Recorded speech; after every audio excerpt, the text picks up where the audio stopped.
Hello everyone. तो ये है हमारे पास एनकेक्सी सॉन्डर्स की बुक है, 9th एडिशन की बुक है। आज हम लोग देखने वाले हैं कार्डियोवास्कुलर सिस्टम। इससे पहले भी हमने वीडियोस बनाई हैं, उसमें हमने एक्सप्लेन किया है।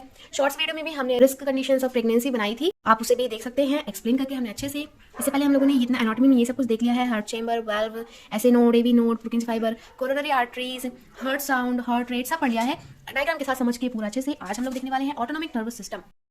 पिछली वीडियोस को आप लोग हमारे चैनल में जाकर देख सकते हैं। ऑटोनॉमिक नर्वस सिस्टम क्या होता है? Stimulation of sympathetic nerve fibre releases the neurotransmitter norepinephrine producing an increased heart rate.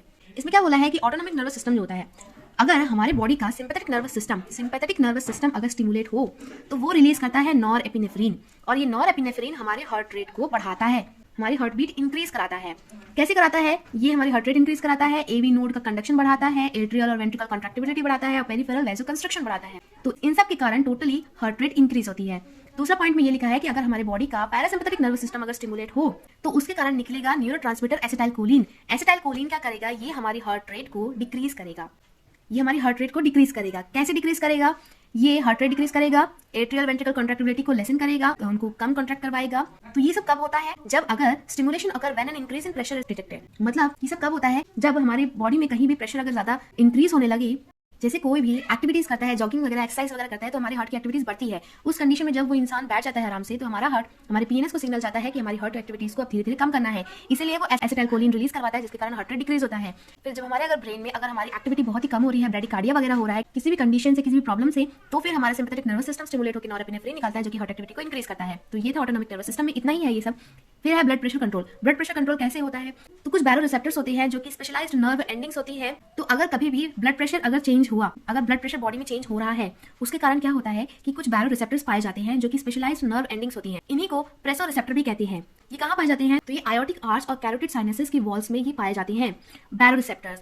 ये इनकी जो नर्व एंडिंग्स होती है वो फाइंड आउट कर लेती है, पता कर लेती है कि बीपी कम हो रही है कि ज्यादा हो रही है। तो बीपी प्रेशर कंट्रोल में बैरो रिसेप्टर्स का बहुत ज्यादा मेन रोल होता है।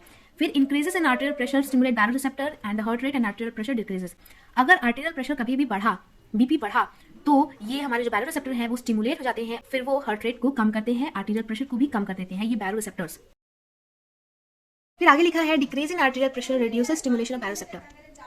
अगर हमारा बीपी कम हुआ तो ये बैरो रिसेप्टर्स भी स्टिमुलेट होना कम हो जाएंगे, बैरो रिसेप्टर अपना काम करना स्लो कर देंगे, जिसके कारण वैसो कंस्ट्रक्शन होने लगेगा। कुल मिला के आप ये समझो कि बैरो कंस्ट्रक्शन जो होते हैं वो हमारी हार्ट रेट को कम करते हैं। मतलब अगर बढ़ गया तो वो कम करेंगे, अगर हमारा बीपी कम हो गया तो बैरो रिसेप्टर्स कम स्टिमुलेट होंगे, अपना काम कम करेंगे। पिछले वाले पॉइंट में बीपी इंक्रीज हो रहा था इसलिए बैरो रिसेप्टर ज्यादा स्टिमुलेट हो रहे थे, यहाँ पे बीपी डिक्रीज हो रहा है इसलिए बैरो रिसेप्टर कम रिड्यूस स्टिमुलेशन हो रहे हैं, मतलब कम स्टिमुलेशन हो रहा है, जिसके कारण वैसो कंस्ट्रक्शन होगा और हार्ट रेट इंक्रीज होगी। फिर दूसरे रिसेप्टर होते हैं स्ट्रेच रिसेप्टर। स्ट्रेच रिसेप्टर कहाँ पाए जाते हैं? तो ये वेना कावा और राइट एट्रियम के बीच में, मतलब वेना कावा जो हमने डायग्राम में समझा था अपनी पिछले वीडियोस में कि ये जो वेना कावा था superior vena cava, inferior vena cava right atrium में आते हैं, तो यहाँ पे ये स्ट्रेच रिसेप्टर पाए जाते हैं।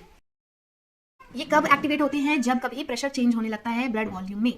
जब कभी भी बीपी डिक्रीज होगी तो सिंपैथेटिक नर्वस सिस्टम एक्टिवेट होगा और हार्ट रेट को बढ़ाने लगेगा कॉन्ट्रैक्शन करके। अगर बीपी ज्यादा होगी तो अपोजिट इफेक्ट सीन होगा। एंटी डायूरेटिक हार्मोन होता है जो हमारी पोस्टीरियर पिट्यूटरी ग्लैंड से एक हार्मोन निकलता है, एडीएच, एंटी डायूरेटिक हार्मोन, जिसको वैसोप्रेसिन भी कहते हैं। ये क्या करता है? ये हमारे बॉडी में फ्लूइड वॉल्यूम बना के रखता है, ये बॉडी में वाटर का रिटेंशन कराता है ये हार्मोन। तो जब वाटर का रिटेंशन होगा, फ्लूइड बॉडी में ज्यादा होगा, तो ऑब्वियसली बीपी बढ़ेगी, तो इनडायरेक्टली वे में ये हमारी बीपी को अफेक्ट करता है। Increase in blood volume results in decrease anti diuretic release.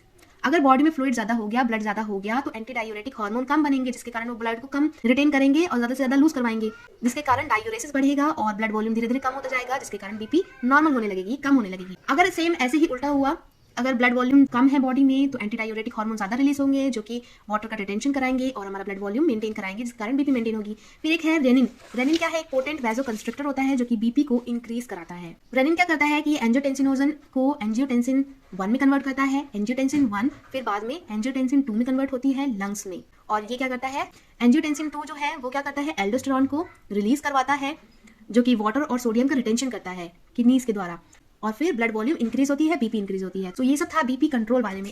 अब एंड पॉइंट है the vascular system. Vascular system में क्या आएगा? आर्टरीज, कैपिलरीज, वेन्स, वेन्यूल्स, ये सब आएगा। तो आर्टरीज क्या होती है? आर्टरीज वो होती है जो कि oxygenated, highly oxygenated blood heart के लेफ्ट साइड से पूरे बॉडी में ट्रांसफर करती है। हमने डायग्राम में पढ़ा था ना कि हमारा लेफ्ट साइड है, लेफ्ट वेंट्रिकल, यहाँ से ऑक्सीजनेटेड लंग से ऑक्सीजनेटेड ब्लड आया लेफ्ट एट्रियम में, लेफ्ट एट्रियम से लेफ्ट वेंट्रिकल में, लेफ्ट वेंट्रिकल से आयोटा के थ्रू पूरी बॉडी में गया ऑक्सीजनेटेड ब्लड। तो आयोटा क्या है? सबसे बड़ी आर्टरी है, हमारी बॉडी की सबसे बड़ी आर्टरी है आयोटा। तो आर्टरीज क्या होती है? हाईली ऑक्सीजनेटेड ब्लड पास करती है। फिर जो आर्ट्रियोल्स होती है, आर्टरी से छोटा होता है आर्ट्रियोल। आर्टेरियल क्या करता है, ये ब्लड फ्लो को कैपिलरीज में भेजता है। और कैपिलरीज क्या होती है, बहुत ही फाइन ब्लड वेसल्स होती हैं, बहुत ही पतली पतली छोटी छोटी, जो हमारे हाथों की उंगलियों तक पहुंचती है, एकदम छोटी छोटी, वो होती है कैपिलरीज। तो कैपिलरीज क्या करती है, ये टिश्यूज तक ब्लड पहुंचाती है, हर एक टिश्यू तक पहुंचाती है, और वहां पे उसका फ्लूइड और न्यूट्रिएंट्स का एक्सचेंज होता है।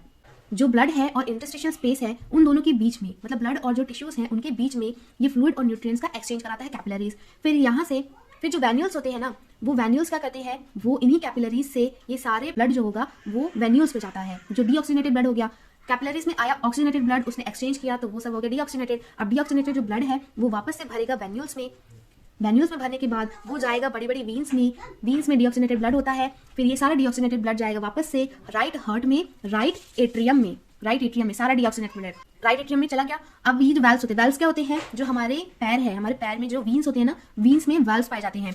जैसे कि हमारा लेग है, इस लेग में ऐसे वाल्व होते हैं जो कि जो ब्लड, जैसे हम लोग खड़े होते हैं तो हमारी जो ग्रेविटी, फोर्स ऑफ ग्रेविटी होती है वो ब्लड को नीचे की ओर धकेलती है, लेकिन जो वीन्स होते हैं वो नीचे की बॉडी से ऊपर की तरफ ब्लड को ले जाते हैं, मतलब against the force of gravity ये ब्लड ले जाते हैं। तो ये ब्लड आगे ट्रांसपोर्ट कर सके, ग्रेविटी की फोर्स से वापस से ब्लड नीचे ना जाए, इसलिए ये जो वाल्व्स होते हैं ना, ये से क्लोज हो जाते हैं ताकि ये ब्लड जो है वापस से नीचे ना जाए। तो इसी तरह के वाल्व्स पाए जाते हैं हमारे लेग्स में, और ये ब्लड को against the force of gravity blood transport कराते हैं। फिर है लिम्फेटिक ड्रेन। लिम्फेटिक ड्रेन क्या होता है, लिम्फेटिक ड्रेन होता है कि जो हमारे टिश्यूज में जो भी फ्लूइड वगैरह है उनको ये ड्रेन कराता है, मतलब निचोड़ के वो सारा फ्लूइड को वो वापस से ब्लड में डालता है। तो ये सब था वस्कुलर सिस्टम में आर्टरीज आता है, आर्ट्रियोल आता है, कैपिलरी आता है, वेन्यूल्स आता है, वीन्स आता है, वाल्व्स आते हैं और लिम्फेटिक ड्रेन आते हैं। सो ये सब था इस टॉपिक में। अपने नेक्स्ट वीडियो में हम लोग बहुत ही इंपॉर्टेंट कार्डियक सिस्टम का बहुत ही इंपॉर्टेंट टॉपिक डिस्कस करेंगे। कार्डियक मार्कर्स बात करेंगे, जिसमें आएगा ट्रोपोनिन, मायोग्लोबिन, CKMB और हाई सेंसिटिविटी ट्रोपोनिन। सो इस सब वीडियोस को देखने के लिए आप हमारे चैनल के थ्रू जुड़े रहिए, हमारे चैनल को सब्सक्राइब कर लीजिए ताकि जब भी हम लोग वीडियोस डालें आपको सबसे पहले नोटिफिकेशन मिले। Thank you so much for watching.